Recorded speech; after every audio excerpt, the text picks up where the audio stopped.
Assalamualaikum warahmatullahi wabarakatuh.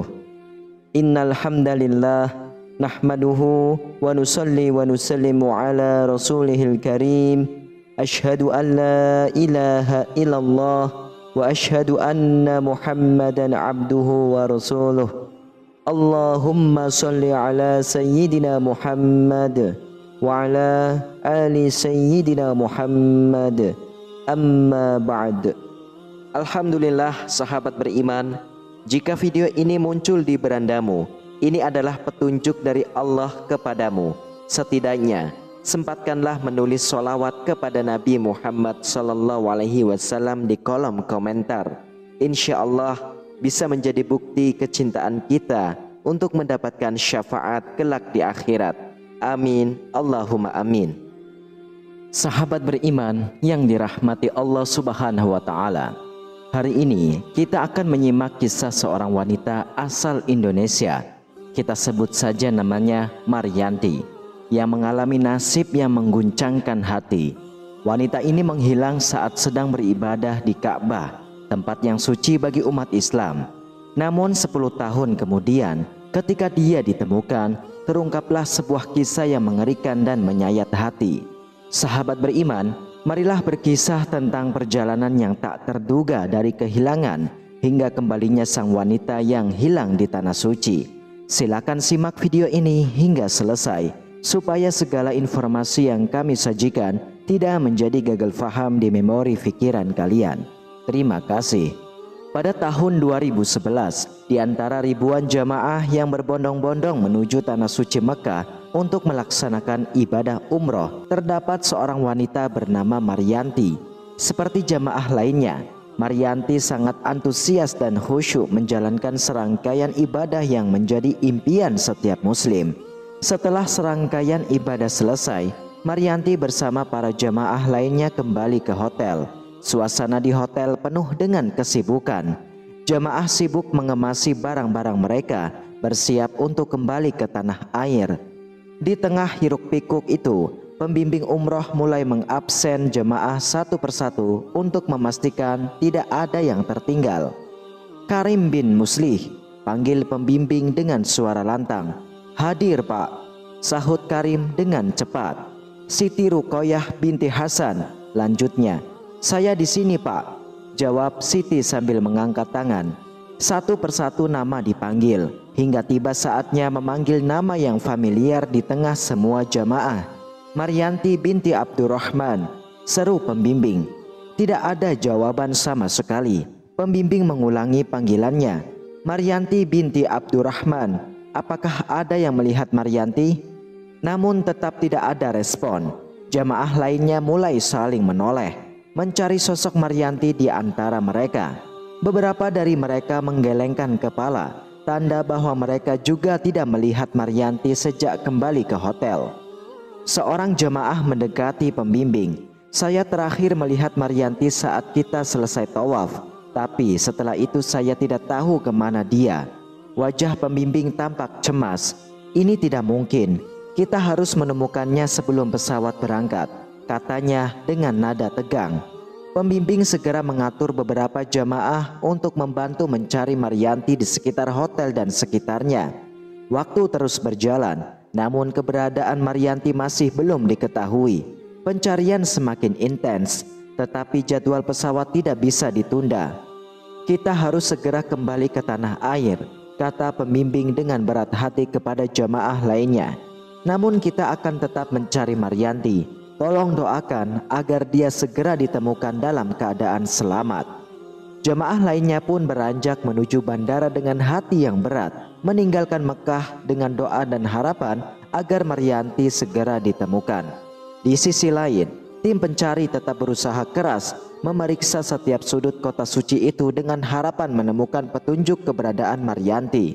Saat malam mulai menyelimuti kota Mekah, suara azan berkumandang mengiringi doa-doa yang dipanjatkan untuk keselamatan Maryanti.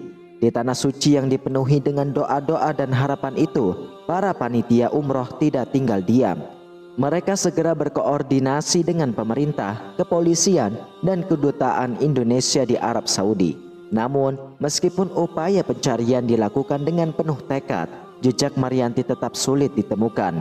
Para pembimbing merangkul harapan dan kecemasan saat mereka menjelajahi setiap sudut Mekah.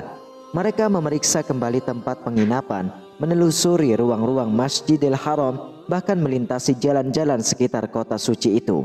Tidak hanya itu, mereka bahkan meluaskan jangkauan pencariannya hingga ke kota Madinah, tempat yang kerap menjadi tujuan jamaah setelah menunaikan ibadah umroh.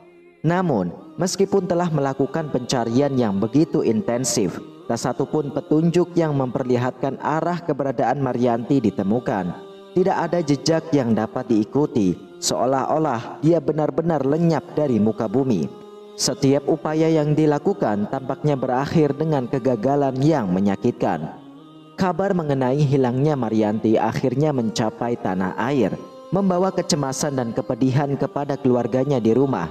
Mereka yang awalnya berharap menyambut kepulangan Maryanti dengan sukacita, kini harus menghadapi kenyataan yang sangat pahit. Hari berganti minggu, bulan berganti tahun, namun tidak ada kabar yang memberi petunjuk tentang keberadaan Maryanti. Di tengah kesedihan yang mendalam, keluarga Maryanti akhirnya memilih untuk merelakan kepergiannya dengan ikhlas. Mereka menerima takdir dengan hati yang penuh dengan kesabaran, meskipun harapan bahwa Maryanti akan kembali dengan selamat masih terpaut di hati mereka. Panitia umroh dan keluarga pun melaksanakan sholat gaib sebagai tanda telah merelakan kepergian Maryanti dengan husnul khotimah. Namun, cerita ini belum berakhir. Meskipun Maryanti lenyap tanpa jejak, misteri di balik kehilangannya masih menjadi tanda tanya besar. 10 tahun beranjak sejak Maryanti hilang tanpa jejak di tanah suci Mekah, namun pada tahun 2021, kehidupan Maryanti yang sebelumnya hilang tiba-tiba terungkap, mengguncang mereka yang telah melupakan keberadaannya. Ketika ditemukan, kondisi Maryanti sungguh mengejutkan. 10 tahun perjalanan yang penuh misteri telah meninggalkan jejak yang jelas pada dirinya. Selama 1 dekade itu, Maryanti menyimpan rahasia besar tentang keberadaannya. Ia menceritakan ketika tersesat dari rombongannya dan kehilangan tasnya yang berisi tanda pengenal dan nomor-nomor penting, Maryanti berada dalam situasi yang sangat genting. Namun dalam kegelapan malam itu, datanglah seorang pria Arab yang dengan penuh belas kasihan menemukan Maryanti yang kebingungan. Tanpa rasa ragu, pria itu memberikan pertolongan dan menuntun Maryanti ke rumahnya di Jizan, sebuah kota sekitar 700 km dari Mekah. Sementara semua orang sibuk mencari Maryanti di Mekah, tak seorang pun menyadari bahwa Maryanti telah berada jauh dari sana. Di rumah pria Arab di Jizan, Maryanti kemudian tinggal di sana. Perjalanan hidup Maryanti berubah drastis. Dari seorang jamaah umroh yang antusias, dia terpaksa beradaptasi di rumah orang yang asing. Namun di balik semua itu, Maryanti tetap menyimpan rahasia besar tentang apa yang sebenarnya terjadi selama 10 tahun yang menghilang itu. Pada tahun 2021, setelah 10 tahun menghilang, Maryanti ditemukan oleh para tenaga kerja Indonesia yang berupaya keras membawanya pulang ke tanah air. Namun, kejadian yang menimpa Maryanti mengundang banyak pertanyaan dan keprihatinan. Pria Arab yang awalnya menolong Maryanti ternyata memiliki motif yang sangat berbeda dari yang diharapkannya. Bukannya memulihkan Maryanti ke keluarganya atau melaporkan keberadaannya kepada pihak yang berwenang, dia justru memanfaatkannya sebagai pembantu di rumahnya selama 10 tahun itu. Dan ironisnya, Maryanti yang semula datang ke Arab Saudi untuk beribadah umroh malah terjerat dalam peran yang jauh dari harapan dan keinginannya. Ini adalah cerminan dari situasi di mana niat awal yang baik ternyata menyimpan agenda tersembunyi. Kejahatan dan penipuan seringkali tersembunyi di balik topeng kedermawanan dan pertolongan. Kisah Maryanti menyoroti pentingnya kehati-hatian dan kewaspadaan dalam menerima bantuan dari orang asing, serta pentingnya melaporkan kejadian yang mencurigakan kepada pihak berwenang. Dari kisah ini, kita belajar bahwa tidak semua yang bersinar adalah emas, dan kadang-kadang pertolongan dapat datang dari sumber yang tidak terduga. Kita juga belajar pentingnya tetap waspada dan bertindak bijaksana dalam menghadapi situasi yang sulit apapun. Wallahu a'lam bishawab. Sahabat beriman yang dirahmati Allah Subhanahu wa taala, Itulah kisahnya. Semoga kita semua bisa mengambil sebuah pelajaran serta hikmah dari kisah tersebut. Dan saya berterima kasih sekali kepada sahabatku yang sudah menonton video ini hingga akhir.